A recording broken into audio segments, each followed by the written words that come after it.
नदीपात्रात उतरणाऱ्या तरुणांना पोलिसांनी धडा शिकवलाय। नदीपात्रात आंघोळ आणि सेल्फी काढणाऱ्या तरुणांना उठाबशांची शिक्षा देण्यात आली। TV9 बातमी दाखवताच तातडीनं पोलीस धरण परिसरात दाखल झाले। पुन्हा एकदा नदीपात्रात उतरल्यास कठोर कारवाईचा इशारा या तरुणांना देण्यात आलाय।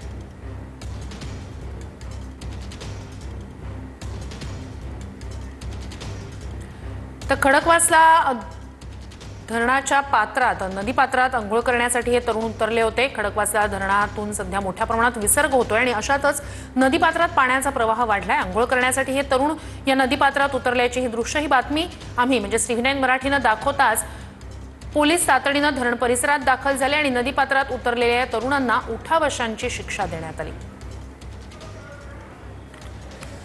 तर पुणे उत्तमनगर मधून नांदेड सिटीला जाणारा पूल पाण्याखाली गेलेला आहे। शेजारीच शाळा असल्यामुळे प्रशासन सध्या सतर्क आहे। पोलीस बंदोबस्त देखील तैनात करण्यात आलेला आहे। उत्तमनगर भागातला पूल पाण्याखाली गेलेला आहे।